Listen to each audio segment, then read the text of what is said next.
السلام عليكم ورحمة الله وبركاته. إن الحمد لله نحمده ونستعينه ونستغفره ونعوذ بالله من شرور أنفسنا ومن سيئات أعمالنا. من يهده الله فلا مضل له ومن يضلله فلا هادي له. أشهد أن لا إله إلا الله وحده لا شريك له وأشهد أن سيدنا ونبينا محمدا عبده ورسوله لا نبي بعده. اللهم صل وسلم وبارك على سيدنا محمد بن عبد الله وعلى آله وأصحابه ومن تبعه إلى يوم القيامة. أما بعد، فقد قال الله تعالى في كتابه الكريم: أعوذ بالله من الشيطان الرجيم، بسم الله الرحمن الرحيم. يا أيها الذين آمنوا اتقوا الله حق تقاته ولا تموتن إلا وأنتم مسلمون. وقال النبي صلى الله عليه وسلم: فإن أصدق الحديث كتاب الله تعالى وخير الحديث حديث محمد صلى الله عليه وسلم وشر الأمور محدثاتها وكل محدثة بدعة وكل بدعة ضلالة وكل ضلالة في النار. اللهم انفعنا بما علمتنا وعلمنا ما ينفعنا وزدنا علما وافتح علينا فتوح العارفين واجعلنا من عبادك الصالحين برحمتك يا الله يا أرحم الراحمين. Faya ma'asyiral muslimin rahimakumullah, para jamaah kaum muslimin yang senantiasa kita semua dimuliakan oleh Allah Subhanahu wa taala. Alhamdulillah, summa alhamdulillah, summa alhamdulillah. Allah Subhanahu wa taala berikan kita ragam kenikmatan, nikmat iman, Islam, ihsan, sehat, afiat, nikmat panjang umur, sehingga kita dapat berkumpul di tempat yang mulia untuk melaksanakan kegiatan yang dimuliakan oleh Allah, diistimewakan oleh Rasulullah sallallahu alaihi wasallam, yakni talabul ilmi atau mencari ilmu. Mudah-mudahan derap langkah kaki kita dari rumah hingga menuju tempat yang mulia ini sertai dengan niat yang ikhlas kepada Allah Subhanahu wa taala. Mudah-mudahan apa yang menjadi fadilah, keutamaan daripada talabul ilmi, Allah Ta'ala berikan kepada kita. Para jamaah yang dimuliakan oleh Allah Subhanahu wa Ta'ala, sebelumnya saya mohon maaf kalau per hari ini mungkin tidak sampai syuruk,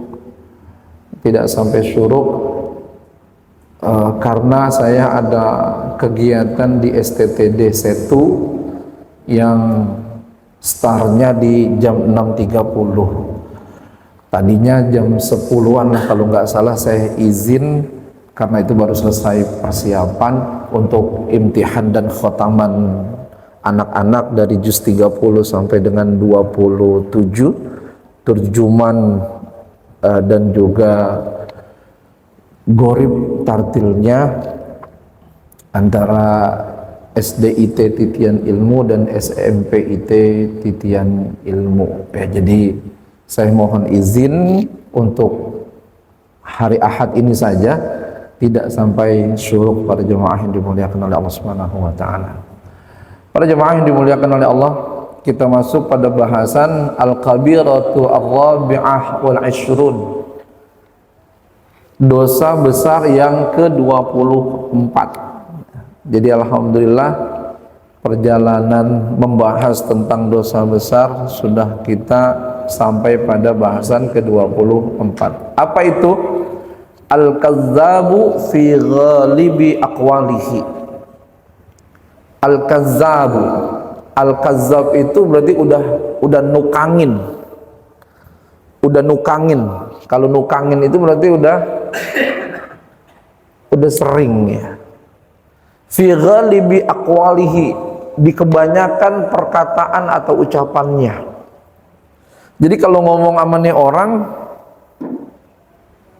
benernya itu boleh jadi 10%, kagak benernya 90%. Itu para jemaah yang dimuliakan oleh Allah Subhanahu wa taala. Lalu apakah setiap omongan dia dapat kita pastikan tidak dipercaya? Entar dulu. Syariat tidak memberlakukan itu 100%, artinya juga jangan percaya sama dia mah 100%. Nggak bisa. Nggak bisa. Itu para jemaah yang dimuliakan oleh Allah. Mana dalilnya? Para jemaah hafal ayat kursi. Hafal ya. Dari mana itu sumbernya? Kan dari Al-Kazzab laknatullah alaih. Tapi kan dipalidasi dari sahabat yang menerima itu kepada Nabi Muhammad sallallahu alaihi wasallam. Dikonfirmasikan. Apa artinya?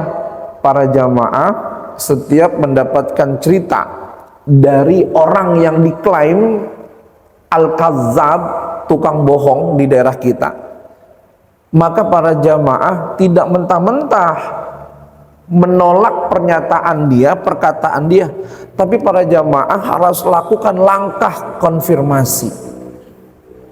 Kepada siapa? Kepada ahlinya. Kepada ahlinya. Itu para jamaah yang dimuliakan oleh Allah. Maka mencari ilmu tidak boleh dengan satu guru, harus beberapa guru. Bukan berarti guru tersebut berpeluang bohong, bukan. Artinya adalah ada upaya kita mengkonfirmasi tentang sumber-sumber, materi-materi, bab-bab yang disampaikan oleh guru tersebut kepada kita, lalu kemudian kita mendapatkan dari guru yang lain untuk kita. Itu para jemaah yang dimuliakan oleh Allah. Poinnya poin mengkonfirmasi kalau kaitannya dengan guru. Jadi Al-Kazzab beda sama Kazib. Kazib itu dia pembohong, tapi boleh jadi jarang. Tapi kalau Al-Kazzab dengan isim tafdilnya, ini udah nukangin. Lalu kemudian bagaimana syariat mensikapi perkataan si Kazzab ini? Maka pelajaran yang dapat kita ambil seperti kasusnya ayat kursi. Ayat kursi itu kan Rasulullah yang menyatakan sendiri, al-khabar sadiq wal mukhbir kadzib. Nabi nyampein gitu, beritanya betul, tapi yang memberitakan itu pembohong. Berarti kalau begitu setelah dikonfirmasi kepada yang ahlinya, berita tersebut menjadi steril, murni dari kebohongan si yang memberi khobar tadi. Itu para jemaah yang dimuliakan oleh Allah. Tapi patut kita apresiasi ya. Itu kan di dalam tafsir Ibnu Katsir dijelasin tuh para jemaah yang dimuliakan oleh Allah. Jadi sahabat Rasulullah SAW suruh jagain Baitul Mal. Ya. Ke malam pertama dia ngejaga, ada orang yang minta, alasannya keluarganya nggak mampu dan lain sebagainya. Itu para jemaah. Akhirnya ya diberikan. Itu setelah ketahuan mau mencuri dulu. Ya. Lalu kemudian malam berikutnya sama juga begitu. Setelah ditanya, buat apa ini? Ibu saya. Akhirnya ngadu sama Nabi. Apa kata Nabi? Besok juga datang lagi. Besok juga datang lagi. Nah, ketika datang itu, ketika besok juga datang lagi, Rasulullah menyampaikan tuh, ya, subhanalladzi sakhkhara lana ala Muhammad sallallahu alaihi wasallam. Semaha suci Allah yang telah menundukkan untuk kita atas dasar Nabi Muhammad sallallahu alaihi wasallam. Nah, itu menjadi bacaan untuk nangkep jin. Di dalam kitab Imam Ibnu Katsir. Para jamaah yang dimuliakan oleh Allah, barulah ditangkap, lalu kemudian disampaikan ayat kursi, paginya dikonfirmasi kepada Nabi betul adanya. Nah ini para jamaah, ternyata pembohong ataupun nukangin atau tukang bohong itu adalah bagian daripada dosa besar. Para jamaah yang dimuliakan oleh Allah Subhanahu wa taala. Ya. Bohong tentang sosial yang tidak berbau agama memiliki derajat yang berbeda kalau bohongnya tentang agama. Bohong tentang agama membawa Nabi sebagai tameng. Ya, orang agama ini kan dibawa sama Nabi Muhammad SAW. Kalau dia menceritakan tentang agama padahal tidak ada dasarnya, tidak ada sumbernya, hanya menuruti kepentingan dan keinginan dia doang, berarti dia telah bohong atas dasar agama. Kata Rasulullah, man kazzaba alayya muta'ammidan falyatabawwa maq'adahu minan nar. Siapa orang yang berdusta sengaja, muta'ammidan, sengaja atas nama Nabi Muhammad SAW, maka dia ditempatkan maq'adahu minan nar, tempatnya di neraka. Bahkan para jamaah yang dimuliakan oleh Allah, dalam riwayat lain yang paling bawah. Para jamaah, neraka atas aja luar biasa, apalagi yang paling bawah. Naudzubillah summa naudzubillah. Nah, di sini disampaikan para jamaah yang dimuliakan oleh Allah Subhanahu wa taala, oleh Al-Imam Ad-Dahabi, mengutip pertama dalam surat Ghafir ayat 28. Kata pengarang menyampaikan, innallaha la yahdi man huwa musrifun kazzab.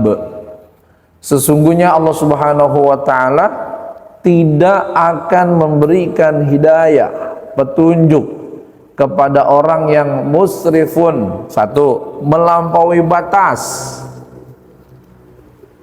kazzab, lagi juga tukang bohong atau pembohong. Itu para jamaah.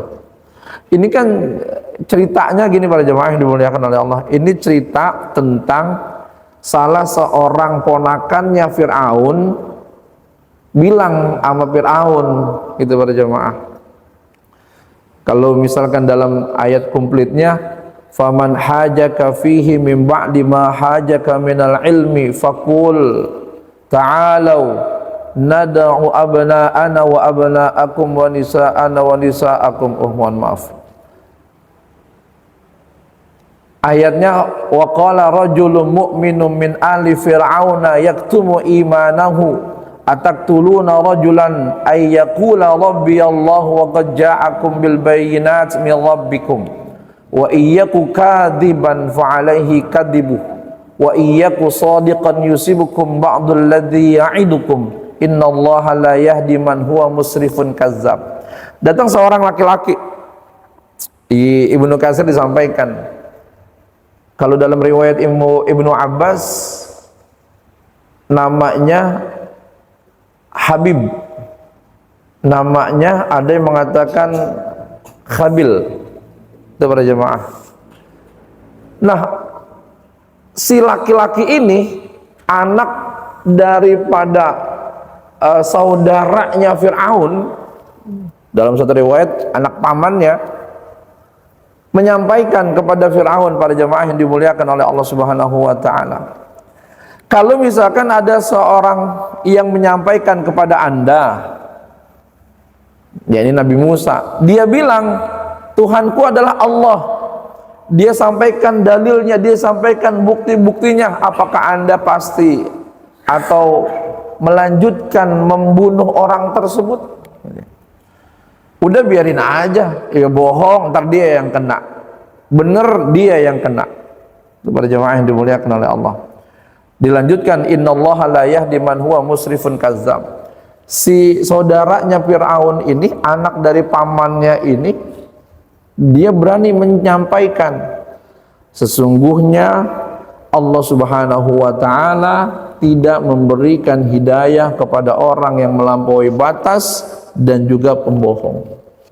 Nah, di dalam keluarganya Fir'aun itu para jamaah yang muslim, yang mengikuti dakwahnya Nabi Musa, istrinya Fir'aun, Aisyah, dan juga anak pamannya. Dan dia berani itu menyampaikan itu. Berani menyampaikan itu. Jadi kata beliau yang direkam sama Allah Subhanahu wa ta'ala, Allah tidak akan memberikan hidayah kepada siapapun yang musrif, melampaui batas, dan juga kazab. Melampaui batas para jamaah yang dimuliakan oleh Allah, aturan Allah dilabrak, aturan Allah dilanggar. Wa may yata'adda hududallah, siapa orang yang melampaui batasan-batasan Allah, aturan-aturan Allah Subhanahu wa ta'ala, masuk tuh di dalamnya. Kepada jamaah, enggak salat berarti dia wa may yata'adda hududallah, berbohong masuk di dalamnya, bermaksiat dengan ragam kemaksiatan masuk di dalamnya. Kepada jamaah yang dimuliakan oleh Allah Subhanahu wa ta'ala. Jadi Allah Ta'ala tidak akan memberikan hidayah kepada orang tersebut. Berarti ditutup dong pintu hidayah buat dia. Bukan Allah Ta'ala yang menutup, dia. Qaswatul qalbinya, kerasnya hati membuat dia menghindari segala macam kebenaran-kebenaran, ajakan-ajakan. Kepada jemaah yang dimuliakan oleh Allah, orang yang menyampaikan kebaikan, menyampaikan kebenaran dianggap makar. Model yang kagak benar nih para jemaah yang dimuliakan oleh Allah, ya. Sesuatu yang udah jelas melanggar, mengambil anggaran pendidikan, masih aja dikejar, dibela-bela. Ini modelnya sama itu, wa may yata'adda hududallah, melampaui batas. Para jemaah yang dimuliakan oleh Allah, orang yang bohong satu, Pak, mungkin tidak lebih bermasalah. Tapi kalau udah kelompok atau sudah tersistem, pemerintah membohongi warganya, ini udah bencana. Bencana. Para jemaah yang dimuliakan oleh Allah Subhanahu wa ta'ala. Jadi Allah Ta'ala tidak memberikan dia hidayah karena dianya yang menutup itu. Hatinya udah keras. Hatinya udah keras. Kan kalau dalam hadis kan begini. Ada sahabat Rasulullah SAW bertanya, ya Rasulullah SAW, hati saya keras, katanya. Bagaimana cara untuk melembutkan hati saya? Kata Rasulullah SAW, man arada ayyalina qalbuk wa tudrik hajata. Siapa orang yang pengen hatinya dilembutkan sama Allah, hajat-hajatnya diperkenankan oleh Allah, at'imil masakin wamsah ra'sal yatim, kasih makan orang-orang miskin dan usap kepala anak yatim. Ini usap kepala anak yatim bukan berarti cuma ngusap doang pada jemaah. Ngusap kepala anak yatim maksudnya rahmah, kasih sayang.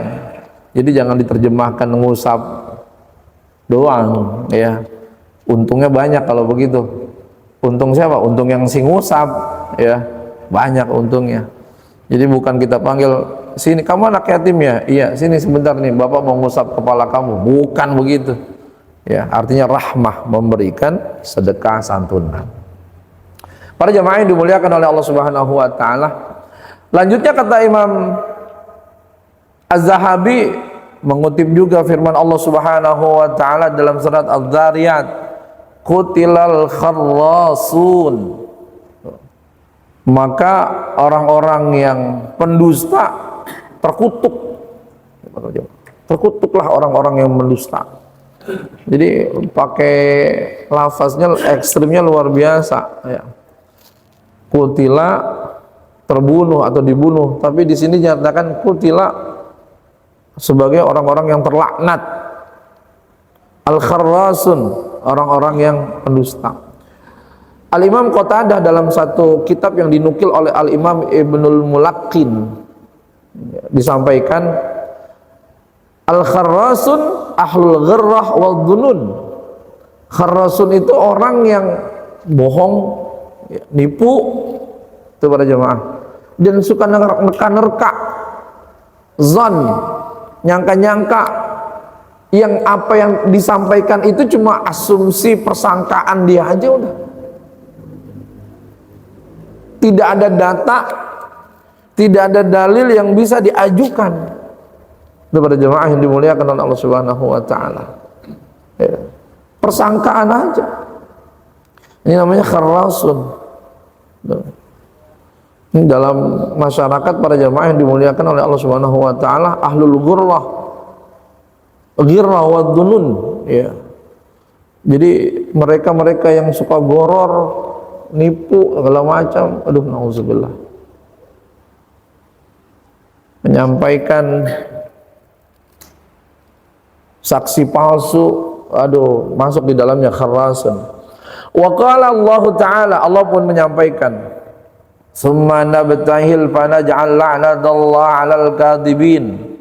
Kemudian Rasulullah SAW mengajukan mubahalah.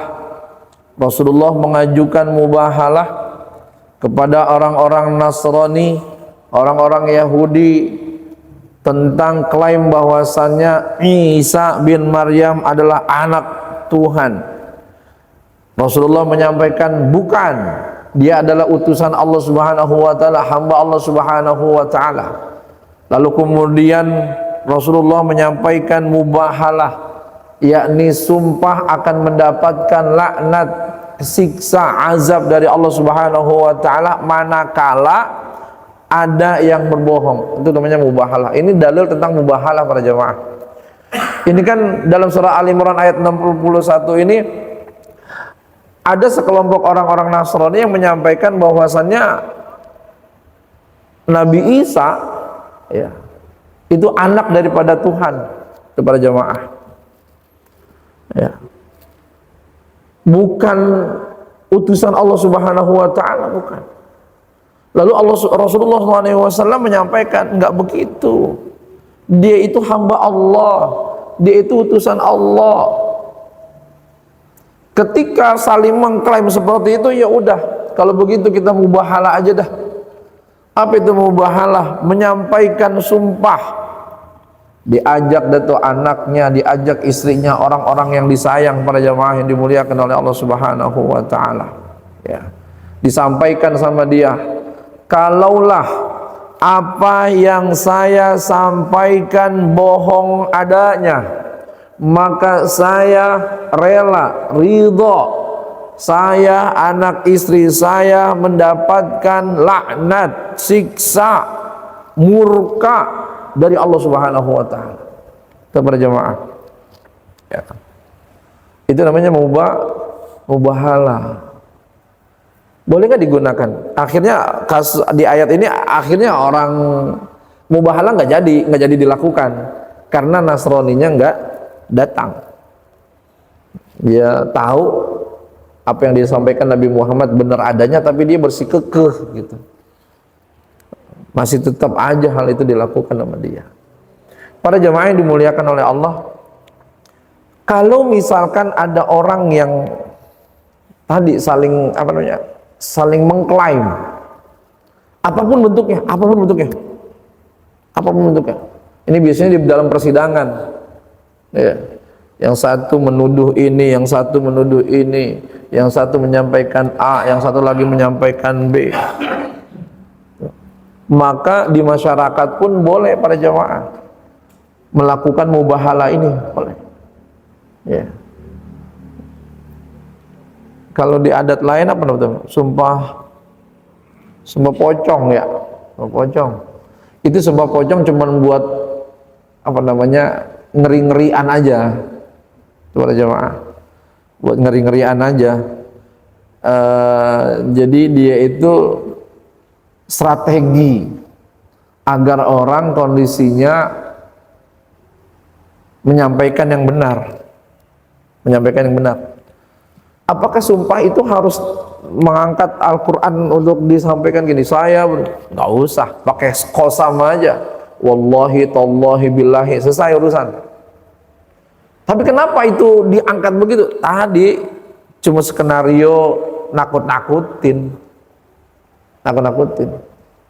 Kan kalau misalkan ada kemasan sumpah pocong itu kan rada serem tuh. Boleh jadi bergetar hatinya sebelum belum jadi sumpah pocong, dia udah jujur duluan, saya nggak jadi dah. Bisa jadi begitu. Jadi psikologinya dihantam dulu, psikologisnya dihantam dulu. Para jamaah yang dimuliakan oleh Allah, mubahalah itu bagian daripada itu, bagian daripada sumpah. Ya, jadi dilakukan.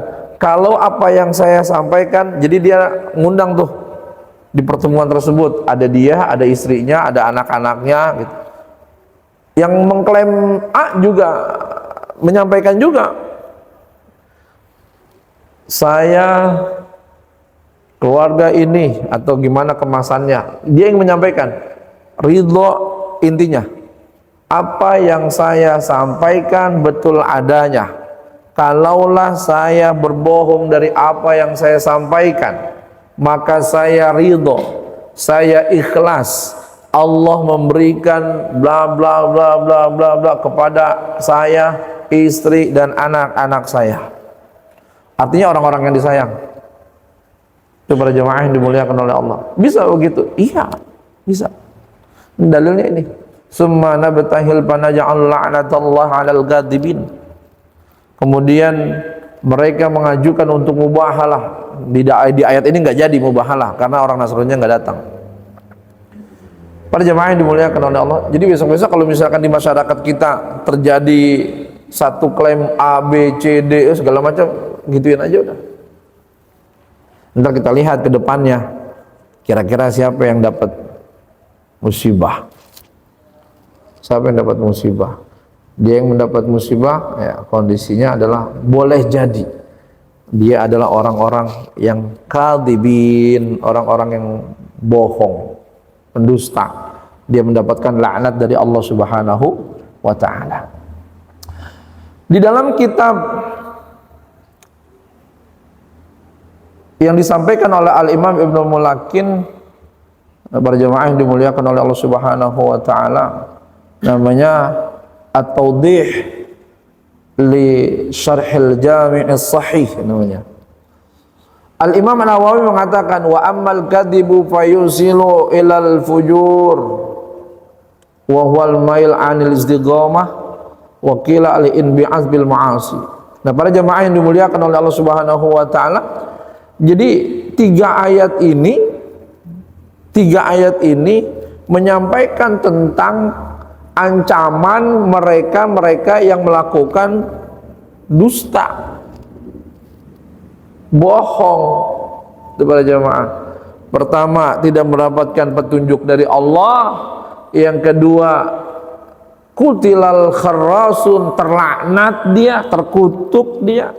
Yang ketiga, boleh kita melakukan mubahalah kepada orang-orang yang mengklaim berlawanan dengan kita.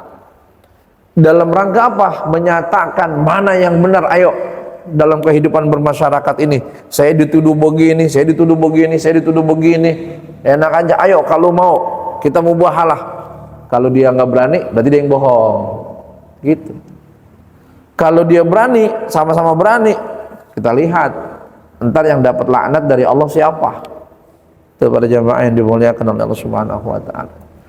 Wa qala an-nabiy sallallahu alaihi wasallam, itu dari ayat. Yang kemudian dari hadis Nabi Muhammad sallallahu alaihi wasallam menyampaikan, innal kadhiba yahdi ilal fujur. Bohong itu mengarahkan kepada kerusakan. Yahdi ilal fujur, mengarahkan, membawa kepada kerusakan, bohong. Wa innal fujur yahdi ilan nar, dan kerusakan itu membawa, menggiring dia ke neraka. Jadi Rasulullah SAW menyampaikan, kenapa sih bohong itu bisa mengarahkan orang, membawa orang kepada kerusakan? Iyalah, tentang kasus ini nih, kasus ini di dalam tafsir Ayatul Ahkam Ali As-Saiz tentang makna sihir. Jadi sihir itu bukan hanya kegiatan yang luar biasa, tapi dia itu permainan kata, sihir tuh ya. Jadi orang kalau udah seseorang menyampaikan kalimat-kalimat dengan retorika yang luar biasa, ada yang terhipnotis, ada yang terbawa. Para jamaah ya. Apa sih kalau ya, dihipnotis lah namanya lah kalau gitu. Coba lihat, dengarkan sugesti yang saya sampaikan kepada jamaah. Nah, ini di dalam kitab tafsir Ayatul Ahkam Ali As-Saiz itu sampaikan gini, ada seorang perempuan ingin si laki-laki itu bercerai kepada istrinya. Si perempuan ini bantu, Tuan, nanti hati-hati kalau istri Anda bawa pisau lalu menawarkan Anda untuk dicukur jenggotnya, hati-hati, dia berusaha membunuh Anda tuh, gitu. Itu bilang ke suaminya tuh, bilang ke bininya, dia sampaikan, orang kalau misalkan mau disayang sama suami, dicintai sama suami, cukur jenggot suami, rapihin tuh, rapihin pakai alat cukur yang kamu ketahui gitu. Akhirnya kan si perempuan itu menawarkan, si laki-lakinya lagi bersandar di atas pahanya, lalu kemudian dia menawarkan, ini saya cukurin gak jenggotnya ini kurang rapih nih. Si laki-laki tadi dapat cerita apa yang disampaikan tadi. Akhirnya terjadi pada jamaah yang dimuliakan oleh Allah, perceraian. Bahkan dalam satu riwayat ada yang cerai mati. Itu para jamaah yang dimuliakan oleh Allah Subhanahu wa taala. Bohong membawa kepada kerusakan. Kerusakan. Itu para jamaah. Kemarin kejadian di Aceh yang apa, musibah tuh ya, yang katanya lampu listrik udah nyala padahal kagak nyala. Terusnya di Aceh sama apa, Kalimantan ya apa udah. Nah itu pembohong semua tuh pada jamaah ya, bohong semua, membawa kepada kerusakan tuh, membawa kerusakan. Kepada jamaah yang dimuliakan oleh Allah Subhanahu wa taala ya. Karena hasil kebohongan, lalu kemudian terus tersimpan kebohongan itu, tersimpan kebohongan tersebut, diingatkan boleh jadi sama bawahannya, sama warga negaranya, kagak juga bergerak untuk sadar, Allah taala yang bergerak. Zaharal fasad fil barri wal bahri bima kasabat aydin nas liyudhiqahum ba'dalladzi 'amil la'allahum yarji'un. Kerusakan itu karena ulah dia, ulah manusia yang melakukan kemaksiatan, diantaranya bohong. Berarti kalau begitu bohong ya di ilal fujur, bohong itu membawa kepada kerusakan, kezaliman. Jadi para jamaah bisa melihat Kenapa musibah datang silih berganti? Karena ada sikap tadi. Para jemaah yang dimuliakan oleh Allah Subhanahu wa taala. Yang enak mereka, yang kagak enak warga negara. Na'udzubillah tsumma na'udzubillah. Wa innal fujur yahdi ilan nar. Mereka yang melakukan kerusakan akan masuk neraka. Masuk neraka.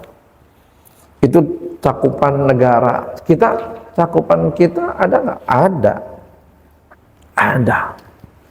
Suami istri, suaminya bohong, padahal gajinya gede, ngasih nafkah ke istrinya dikit, padahal istrinya udah ngitung, Bang, ini kalau makan kita dengan 2 anak kita, misalkan satu orang 10.000, Bang, berarti udah 40.000. Kalau misalkan pagi sore berarti udah 80.000. Misalkan 80.000 dikali 30 hari, dihitunglah tuh berapa. Belum ntar pendidikan anak, listriknya, segala macam. Misalkan membutuhkan dana, Bang, sebulannya 4 juta.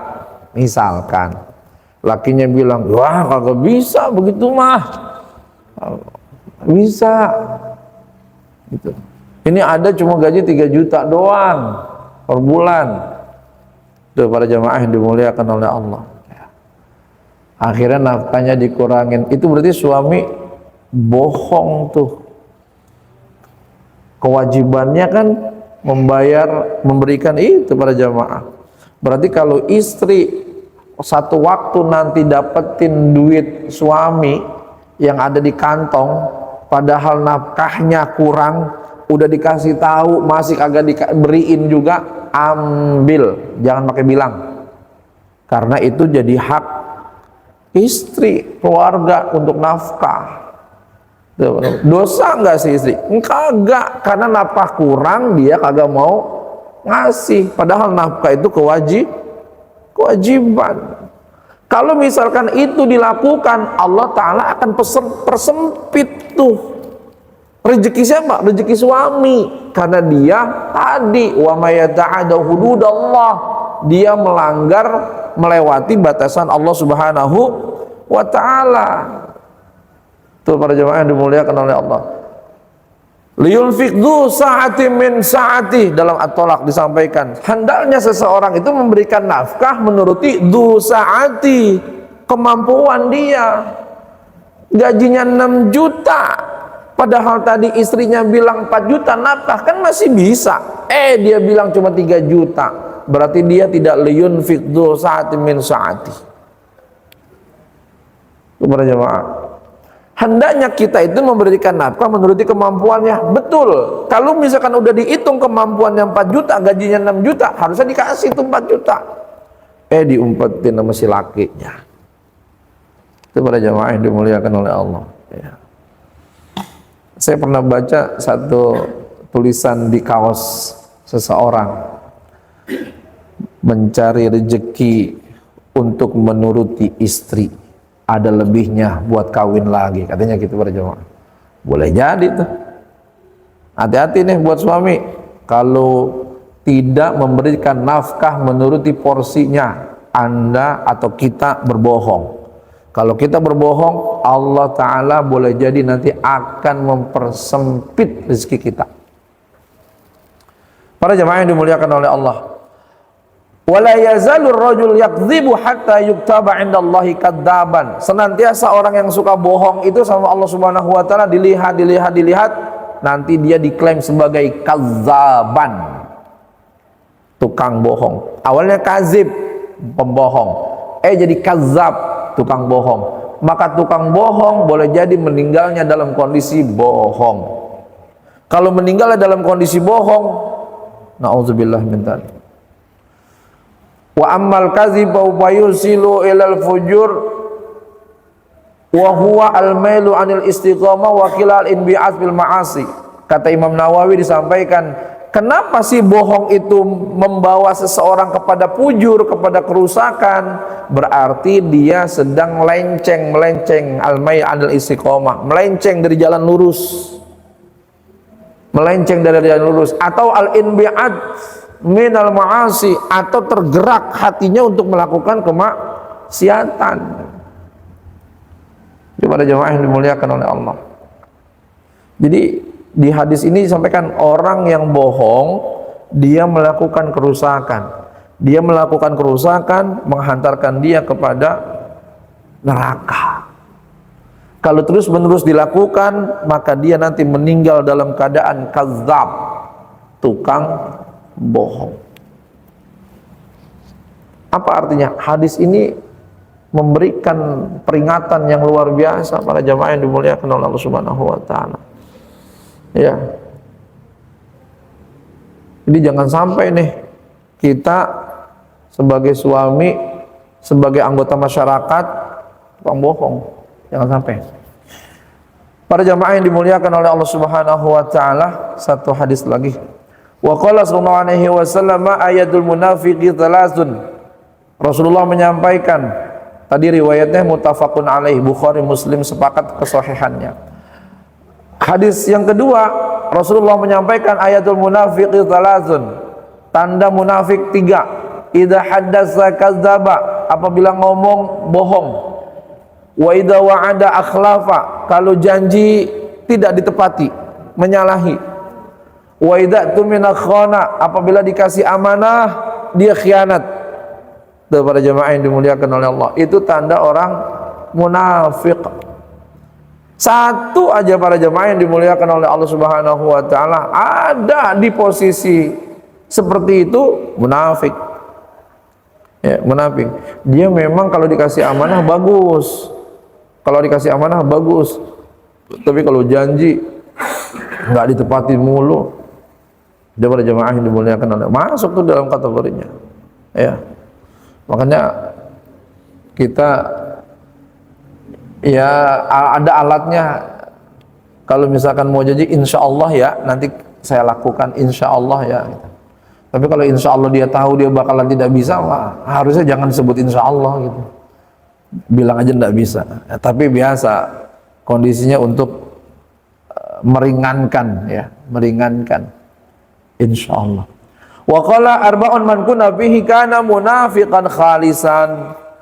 Dalam hadis lain Rasulullah menyampaikan kalau ada 4 hal ini maka murni dia munafik. Wa man kanat fihi khaslatun minhunna kanat fihi khaslatun minan nifaqi hatta yada'aha.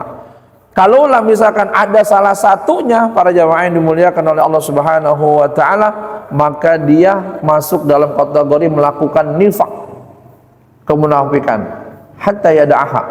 Nanti klaim nifaq, kemunafikan akan hilang kalau dia udah tinggalin. Apa itu? Kalau ngumpul 4 nih, idza tumina khana, dikasih amanah khianat. Wa idza haddatsa kadzaba, ngomong bohong. Wa idza ahada ghadara, janji ingkar. Wa idza khasama fajara, kalau misalkan berdebat, berbantah-bantahan, fajara, dia melakukan kezaliman. Kepada jemaah yang dimuliakan oleh Allah, kalau ada 4-4-nya murni munafik. Kalau ada 1 nifak masuk ke dalam dirinya, nanti akan hilang kalau dia tinggalkan. Jadi hadis yang kedua ini yang kita baca pada jemaah yang dimuliakan oleh Allah, yang ketiga ya. Yang ketiga ini yang kita sampaikan pada jemaah, hindari dikasih amanah, hindari khianat kalau dikasih amanah. Apa saja? Apa saja? Apa saja? Pada jamaah itu bukan berarti amanah itu ketua RT, RW, DKM, bukan. Suami pun amanah. Suami juga amanah. Ayah amanah. Jangan sampai berkhianat. Kapan si ayah itu berkhianat? Kalau tidak mengajarkan anaknya kebaikan. Kalau tidak mengarahkan anaknya kepada lembaga kebaikan.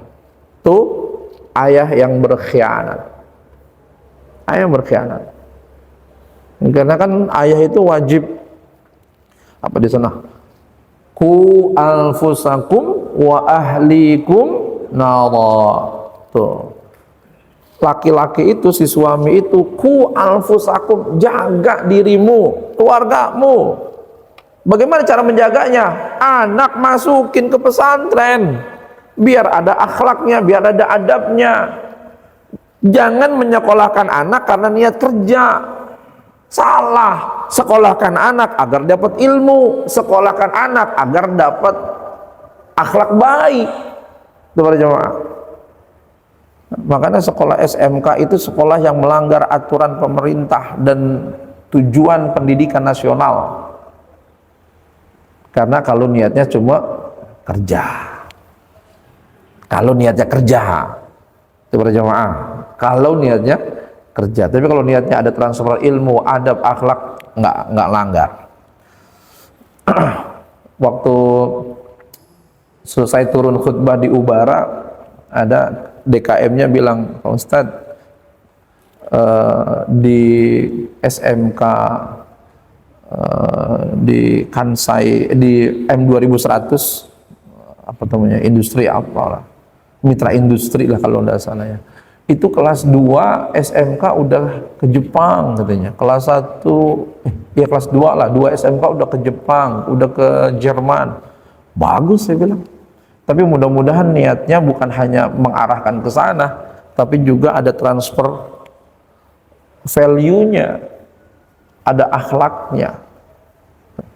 Para jemaah yang dimuliakan oleh Allah Subhanahu wa taala, itu menjadi bagian penting ya. Kalau hanya sekedar mengisi materinya saja, boleh jadi orang tuanya khianat. Itu para jemaah yang dimuliakan oleh Allah. Kan di sana harapannya waladun solihun yad'ulah, gitu kan, anak soleh yang jadi utamanya agama, akhlak, baru merambah materi yang sifatnya membawa kepada keamanan dalam dunia. Wa idza haddatsa kadzdzaba, yang kedua kalau misalkan dia bicara bohong, apa saja nih kondisinya. Wa idza ahada, janji ingkar. Kalau saya terpilih maka hati-hati dah nih ya. Wa idza khasama fajara, kalau tahu misalkan kondisinya berdiskusi, berdebat, lalu kemudian kondisinya berbantah-bantahan, saling mengklaim, orang ini sendal saya kok, bukan, ini sendal saya, ini tanah saya segini, bukan, tanahnya segini, gitu. Yang ngaku-ngaku itu ngirim santet. Yang satu itu mecahin kaca rumahnya, itu pajaro, kerusakan ya. Berbantah-bantahan, saling mengklaim boleh, tapi jangan melakukan kerusakan. Para jamaah ya, itu yang terjadi di Indonesia. Seorang aktivis HAM yang disiram apa itu namanya, mukanya pakai apa, pakai air keras. Berbantah-bantahan boleh, diskusi boleh ya. Ini mah pakai disiram juga. Itu namanya pajaro, kerusakan tuh. Itu para jamaah. Sama itu para jamaah tentang masalah ijazah, begitu juga sama. Mengklaim ini palsu, bener, ini enggak palsu, bener. Ada yang dipersulit proses usaha dia, kezaliman banyak. Itu namanya khasama fajara. Nah, usahakan kita kalau lagi membantah, mengklaim satu, ini, udah jangan melakukan kerusakan, jangan melakukan kerusakan. Ya. Warga ke RT bilang, wah ini Pak RT begini. Iya nanti Pak, ya saya kasih tahu orang yang nggak bisa nanti Pak RT nanti mulu, dipukul Pak RT-nya jebret. Nah itu pajaro tuh namanya tuh. Yang daerah mana tuh, yang kadesnya dibacok, dicelurit sama berapa orang tuh ya. Nauzubillah, subhanallah. Para jemaah yang dimuliakan oleh Allah Subhanahu wa taala, saya kira demikian yang dapat disampaikan. Insyaallah kita lanjutkan pada kesempatan yang akan datang, masih bahas daripada Al-Kazzab ya insyaallah. Wallahu a'lam bishawab. Saya kira itu para jemaah yang dimuliakan oleh Allah Subhanahu wa taala. Mohon maaf tidak bisa menyertai lebih lama. Oke, baik Pak. Gak apa-apa, lanjut, jangan di. Cuma satu aja ya Pak ya. Gak apa-apa, biar satu aja. Kenapa? Sumpah demi Allah. Kalau sumpah demi makhluk, karena kita harus bersumpah. Ya, mamanya saya, Pak Suhadi berani sumpah, saya berani. Tapi ya saya tahu nih, demi makhluk gak apa-apa ini. Demi langit dan bumi, saya menyaksikan. Itu padahal bohong saya itu untuk menghindari menyelamatkan orang. Demi langit dan bumi, saya berani sumpah. Tapi kalau kasih demi Allah, nah itu kan bilang naik bumi itu boleh? Nggak boleh, haram. Haram. Sumpah itu harus dengan nama Allah. Ya, artinya saya bohong untuk melindungi seorang. Saya menggunakan demi langit, ya, supaya saya enggak kena anggap. Kalau demi Allah kan itu nggak boleh tuh. Itu dua kali celaka itu. Pertama celaka dia melindungi orang yang sebenarnya adalah harusnya disampaikan aja apa adanya gitu. Yang kedua celakanya atau kesalahannya menyebut demi langit dan bumi. Jangan, itu dua kali salah. Dan kalau bilang demi langit dan bumi, boleh jadi ini membawa kepada kekufuran, kemusyrikan gitu. Kalau bilangnya demi pemilik, baru tuh nggak apa-apa. Tapi kalau demi langit dan bumi ya artinya kan nggak apa-apa, ini bukan demi Allah nih. Iya, tapi makhluk. Iya, ketika tidak membawa Allah saja udah salah, apalagi isi sumpahnya lebih salah lagi ntar gitu. Jadi dua-duanya nggak boleh, bohongnya nggak boleh, demi yang tadi pun nggak boleh gitu. Jadi tidak ada pembenaran kaitannya dengan yang tadi. Nggak boleh ya, walaupun demi makhluk. Iya, nggak boleh, karena memang haram hukumnya. Menyatakan ketika misalkan gini, apa yang saya sampaikan benar, isinya benar, tapi saya bilang begini, demi langit sama bumi, apa yang saya sampaikan tuh betul adanya, datanya begini. Itu saya kesalahannya satu, tapi fatal, karena saya membawa makhluk.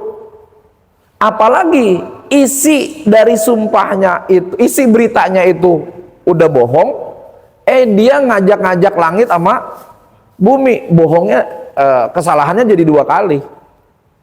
Jadi nggak boleh dilakukan. Iya. Kita harus terserah kamu akan dikebukin orang. Iya. Iya. Gitu, terserah. Gini, kalau ngomong digebukin nanti ngomongnya beda lagi begini. Karena terancam seorang. Iya. Nah, jadi jangan pakai sumpah.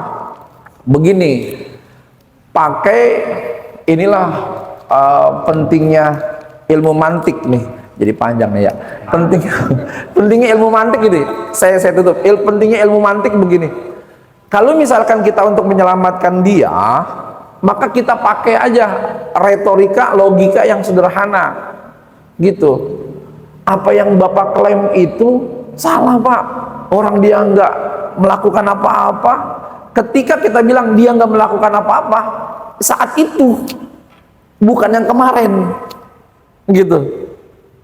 Dia nggak melakukan apa-apa, coba lihat dah, tuh kan, dia nggak melakukan apa-apa kan, nah itu dia klaim seperti itu. Ya. Saya kira itu Pak ya, saya udah ditelepon. Saya kira itu para jemaah, dan mohon maaf, sekali lagi mohon maaf karena saya harus sampai sana jam 6:30 bismillah. Saya kira itu saja yang dapat disampaikan. Kita tutup dengan tasbihul kifarah. Subhanakallahumma wa bihamdika asyhadu an la ilaha illa anta astaghfiruka wa atubu ilaik. Assalamualaikum warahmatullahi wabarakatuh. Waalaikumsalam.